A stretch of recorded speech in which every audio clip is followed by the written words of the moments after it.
Class 7 एनिलियल hand chapter 4 में previous video में हमने यहाँ तक डिस्कस किया था कि सोपी जो है वो एक मैन की अम्ब्रेला लेके चल पड़ता है।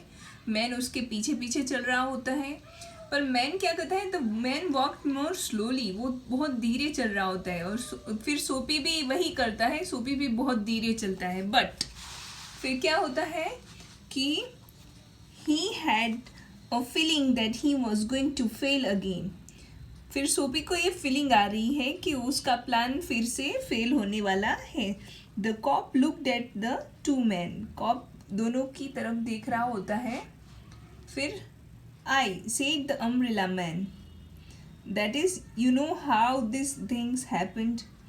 If that's your umbrella, I'm very sorry.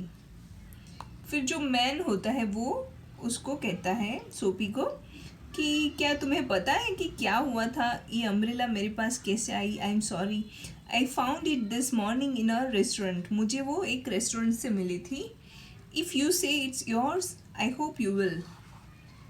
तो फिर उसको ऐसा लगता है कि शायद ये तुम्हारी है, तुम ये कहोगे, ये होप थी मुझे कि तुम ये कहोगे कि ये तुम्हारी है। इट्स माइन, क्राइड सोपी with anger in his voice. फिर सोपी क्या करता है, एंग्री वॉइस में कहता है कि इट्स माइन, वो मेरी ही है। उसको बहुत गुस्सा आ रहा होता है उसका प्लान फेल होते देख के। The umbrella man hurried away, अब अम्ब्रेला मैन जो था वो चला जाता है। The cop helped a lady across the street, जो कॉप है वो एक लेडी को हेल्प कर रहा होता है, उसको शायद क्रॉस कराने के लिए। सोपी वॉक्ड ईस्ट, और सोपी भी ईस्ट की तरफ चला जाता है। He threw the umbrella as far as he could throw it. तो फिर वो क्या करता है, अम्ब्रेला को जितनी दूर फेंक सकता है उतनी दूर वो फेंक देता है। Because he wished to be arrested, क्योंकि उसको अरेस्ट होना था। They seemed to believe he was like a king who could do no wrong. वो मतलब ये कैसा लग रहा था, ऐसा लग रहा था कि जैसे एक राजा होता है जो कभी भी कुछ गलत नहीं कर पा रहा, चाहे वो जानबूझ के गलती करना चाहे तो भी नहीं हो पाता है, उसके जैसा वो फील कर रहा है। At last Soapy came to one of the quiet streets on the side of the city. Last में वो एक क्वाइट स्ट्रीट, एक बहुत ही शांत स्ट्रीट में पहुंच जाता है जो सिटी के उस साइड है। He turn here and began to walk south towards Madison Square. तो वो वहाँ से मूव करके साउथ की ओर, जहाँ पे मेडिसन स्क्वायर है, वहाँ उस तरफ चलने लगता है। ही वॉज गोइंग होम, वो मेडिसन स्क्वायर में शायद उसका बचपन का, चाइल्डहुड का घर था। Although home was only a seat in a park. Madison Square यानी जहाँ पे वो बैठा हुआ था जब स्टोरी स्टार्ट हुई पार्क में, that is the Madison Square. और वहाँ पे उसका घर है। घर का मतलब ये है कि वहाँ पे एक पार्क में एक सीट है, वही उसका घर है। He is homeless person. So but at a very quite corner सोपी स्टॉप्ड, एक कॉर्नर पे वो रुक जाता है। Here was his old childhood home, जहाँ पे उसका बचपन का घर होता है।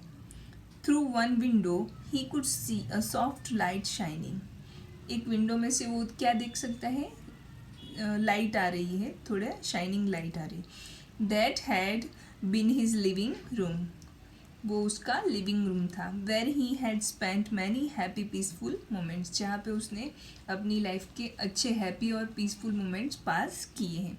Sweet music came to Soapy's ear and seem to hold him there, फिर उसको एक स्वीट म्यूजिक सुनाई देता है जिसकी वजह से वो वहाँ पे स्टॉप हो जाता है। होल्ड हिम देयर, वहाँ पे ही वो रुक जाता है। The moon was above peaceful and bright, अब रात हो रही है तो मून ऊपर आ गया है, एकदम पीसफुल और ब्राइट लग रहा है।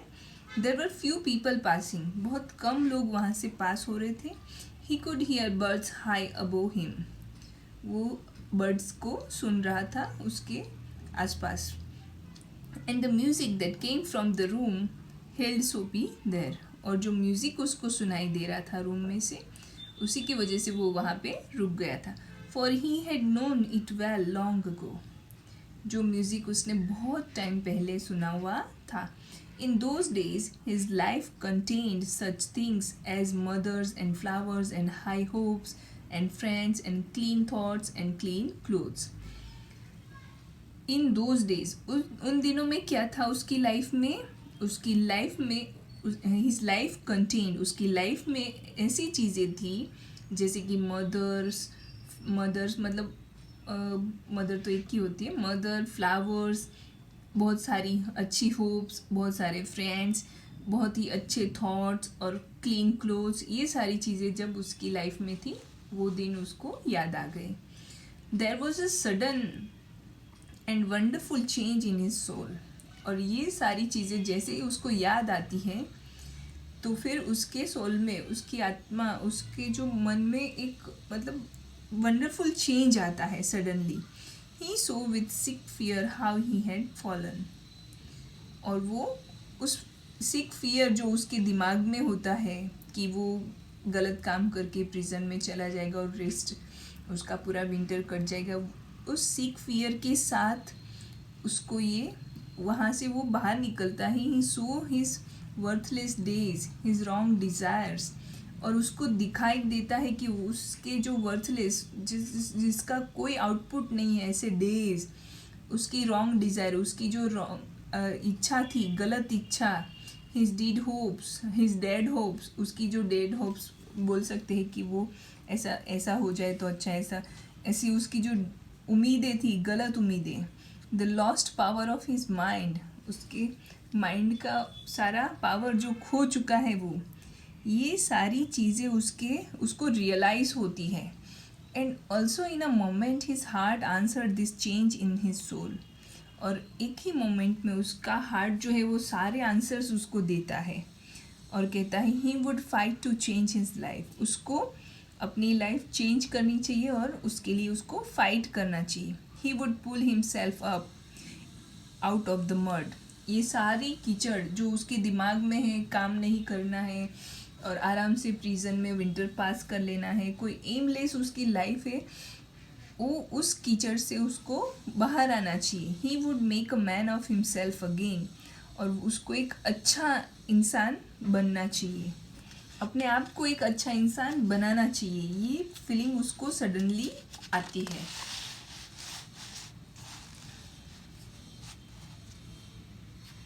There was time he was young enough. बहुत टाइम था उसके पास, वो अभी यंग ही था, छोटा ही था. ही would find his old purpose in life.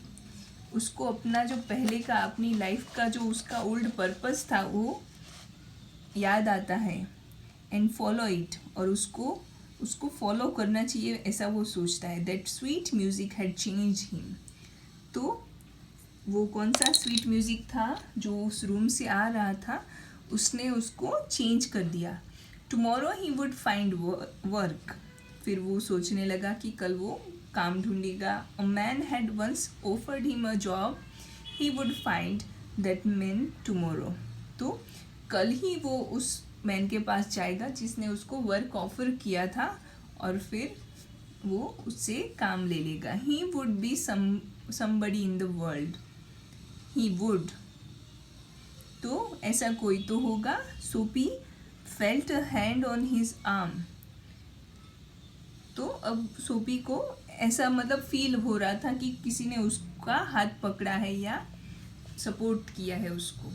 He looked quickly around into the broad face of a cop. किसी ने उसको पीछे से उसका हाथ पे हाथ रखा तो उसको फील हुआ. तो पीछे देखा तो फिर broad face of a cop, यानी एक कॉप था. What are you doing hanging around here, asked the cop. Cop ने उसको पूछा, तुम यहाँ पे क्यों घूम रहे हो ऐसे? नथिंग, सेड सोपी. सोपी ने कहा, कुछ नहीं. You think I believe that, said the cop. Cop ने कहा, क्या तुम्हें लगता है कि मैं मान लूँगा? Full of his new strength, सोपी बिगन टू आर्ग्यू. अब सोपी उसके सामने आर्ग्यूमेंट्स करने लगा कि वो उसका कोई गलत इंटेंशन नहीं है, वो यहाँ पे ऐसे ही घूम रहा है. And it is not wise to argue with a New York cop. और वहाँ की जो पुलिस है वो आर्ग्यूमेंट्स नहीं सुनती है. न्यूयॉर्क के कॉप के आगे आप लोग आर्ग्यूमेंट नहीं कर सकते. Come along, said the cop. Cop ने कहा, चलो मेरे साथ. 3 months prison on Blackwell's Island, said the judge to Sophie next morning. और दूसरे दिन सुबह जज ने ये डिसीजन सुना दिया कि इसको 3 महीने ब्लैकवेल आइलैंड की प्रिजन में रहना है। ओ हेनरी राइटर है।